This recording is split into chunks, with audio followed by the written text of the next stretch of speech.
집주인이 파산했다라는 말을 듣게 되면 임차인들의 걱정이 굉장히 클 텐데요. 임대인이 파산했다는 사인 자체는 내가 더 좀 이제 적극적으로 법적 조치를 취해야겠구나. 이 사람이 좀 이제 더 내가 생각했던 것보다 사람일 수 있겠구나. 이렇게.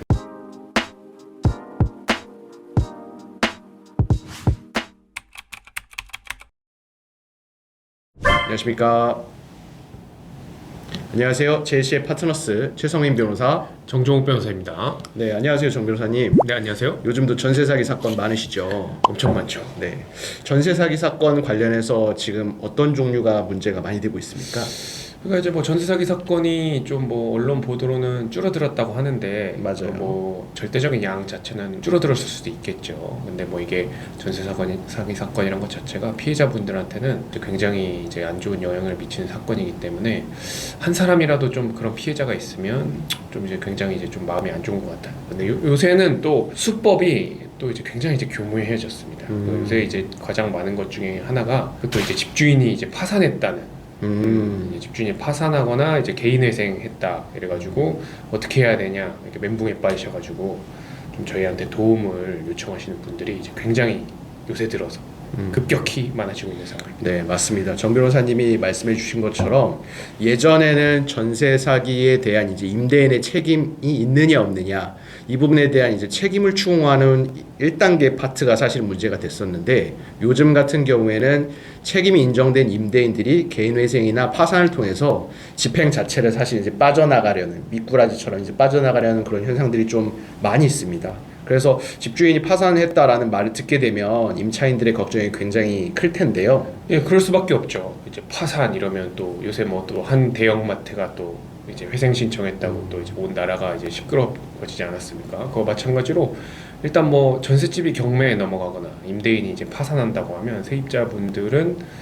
또 이렇게 내 보증금 떼이면 어떡하나 이런 걱정이 크시게 될 수밖에 없죠. 그리고 이제 파산 절차라는 것 자체를 일반 시민분들은 굉장히 이제 생소한 개념이죠. 그래서 이제 무엇보다 굉장히 또 안 좋은 거는 임대인들이 또 이제 일부 좀 이제 나쁜 임대인들이 자신의 이제 책임을 이제 면피하기 위해서 노력을 하지 않고 무작정 이제 파산 신청을 한다면 실제로 막 파산 신청 안 하면서도 이제 파산한다고 막 약간 겁을 주는 거군요. 네, 뭐 이제 요새 말로 뭐 가스라이팅, 뭐 이렇게 이제 세입자분들이 이제 파산 절차 잘 모르시는 거 아니까 그거 이제 이용해서 그거 뭐 임대인 쪽 파산 주로 하는 법무법인들이 좀 이제 그렇게 안내를 하는 것 같더라고요. 어차피 우리 힘드니까 좀 적당한 조건에서 이제 합의하자, 막 이런 식으로 이제 유도를 하는 경우가 이제 매우 많이 있습니다. 네, 맞습니다. 사실은 우리가 이제 좀 속된 말로 뭐 배째라라고 했을 때 이 배를 째는 게 사실은 임대인이 이제 회생이나 파산으로 나는 모르겠으니까 진짜 법대로 해라라고 이제 하는 그 내용인데요.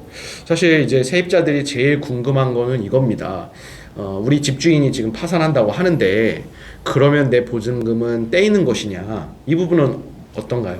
그러니까 이제 세입자분들이 가장 먼저 확인해 보셔야 되는 거는 그 이제 파산을 하게 되면 그 사실이 조금 얼마 있지 않다가 이제 부동산 등기부에 기재가 됩니다. 그래서 이제 뭐 속된 말로 집주인이 이제 허풍 혹은 이제 뻥카를 치는 건지 아니면 이제 진짜로 파산이 들어간 건지 그거를 일단은 좀 먼저 확인하실 필요가 있고요. 그리고 사실은 좀 이제 파산 절차를 진행한다고 하더라도 그게 이제 세입자 입장에서는 어차피 이제 똑같아요. 보증금 못 받는 상황은 이제 똑같고 그리고 뭐 이제 예전부터 이런 문제가 워낙 많았기 때문에 그렇죠. 예, 주택임대차보호법이나 이제 채무자회생법 같은 경우에는 대항력과 우선변제권을 보유한 세입자의 권리를 굉장히 이제 두텁게 보호를 하고 있습니다. 어차피 이제 보증금 못 받게 될 위기 혹은 늦게 받게 될 위기 처하게 되는 거는 사실 파산 절차 들어가나 안 들어가나 비슷한 상황이지만 이제 파산 절차가 들어가게 되면 이제 조금 더 많이 이제 상황이 이제 복잡해지긴 해요. 근데 이제 세입자 입장에서는 또 이제 그런 거에 또 끌려다니지 않는 게 이제 중요하거든요. 그러니까 이제 법이 특히 이제 채무자회생법 이제 412조에 보시면 이제 별채권이라고 해서 좀 어려운 용어인데 이제 파산 절차와 상관없이 이제 별채권이라는 권리는 이제 독립적으로 행사할 수 있다고 이제 규정하고 있는데 이제 요거를 이제 뭐 그 대항력 우선변제권을 보유한 이제 주택임대차 보증금 반환 채권은 이제 별채권에 준하여 이제 취급을 하고 있기 때문에 이제 법 자체가 이제 이거를 강력하게 이제 보호를 하고 있어요.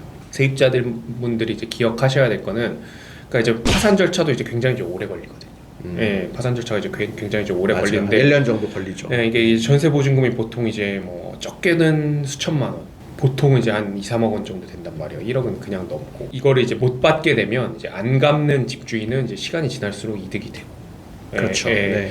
못 받는 세입자만 이제 손해거든요. 맞아요. 근데 우리는 이제 전세금을 대출받아서 하니까. 예, 그리고 이제 이게 뭐 이제 파산 절차가 해가지고 이제 면책되면 더 큰 이제 문제인 게 그렇죠. 이제 경매 절차나 이런 거를 통해서 일부만 반환받게 되면 이제 나머지는 이제 면책이라고 해서 그건 이제 그 이후에 이제 책임을 못 묻게 되는 겁니다. 아, 그럼 우리가 소송도 못 하게 되는 거고. 그렇죠. 뭐 이제 그 나중에 아까 이제 뭐 예컨대 이제 보증금이 2억인데 1억 5천만 받았다 이러면 이제 5천은 부분에 대해서 이제 면책이 돼 버리면 아이고야.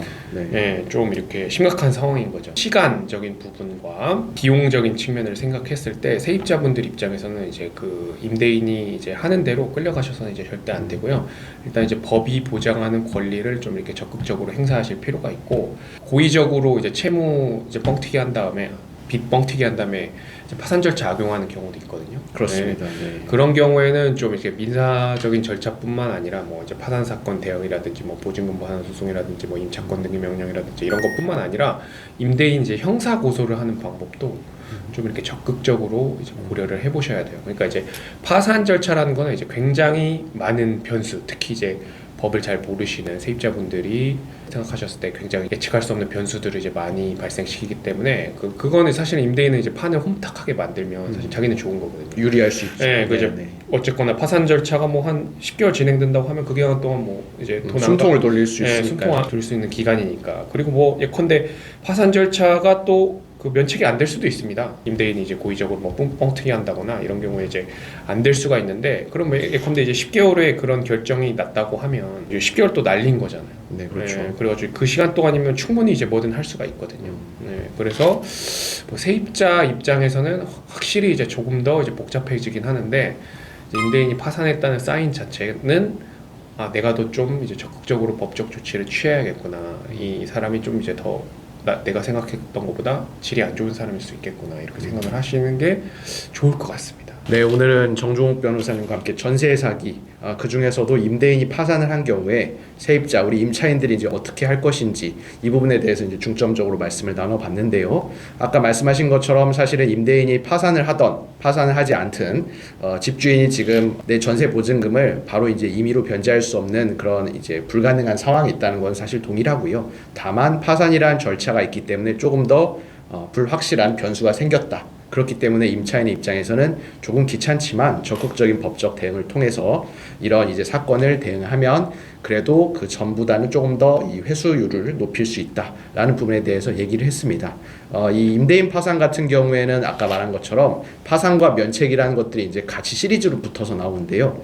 면책을 이제 우리가 하게 되게 되면 집주인의 입장에서는 사실 이제 파산 절차 끝나고 남은 부분에서는 이제 면책이 되기 때문에 자유롭지만 세입자의 입장에서는 면책된 만큼 우리가 손해를 보는 그런 굉장히 가슴 아픈 일이 발생합니다. 이런 경우에는 저희가 이제 전세 사기죄로 형사 고소를 해서 이 불법 행위 손해배상 채권으로 바꾸게 되면 비면책 채권이 될 수 있거든요. 그런 식으로 파산 절차 내에서도 굉장히 대응할 수 있는 임차인들의 이제 공격적인 그런 전략은 여전히 유효하게 남아 있습니다. 그래서 오늘은 임대인 파산한 경우에 전세 사기 임차인들을 어떻게 대응할 것인지에 대해서 상세하게 말씀을 나눠봤습니다. 특히나 이런 파산 같은 경우에는 임차인들, 그러니까 채권자 측에서도 우리가 이제 이 파산 사건에 적극적으로 개입을 해서 집주인이 이 파산 절차 내에서 자신의 재산이나 이런 것들을 다 적극적으로 이제 신이 성실하게 고지했는지 이런 부분들도 조사할 수 있는 그런 가능성과 권리가 있으니까요. 전문적인 변호사님의 도움을 받아서 충분히 자신의 권리를 지키는 게 필요하다고 할 수 있겠습니다. 오늘 좋은 말씀 나눠주셔서 감사하고요. 또 다음에 좋은 영상으로 인사드리겠습니다. 감사합니다.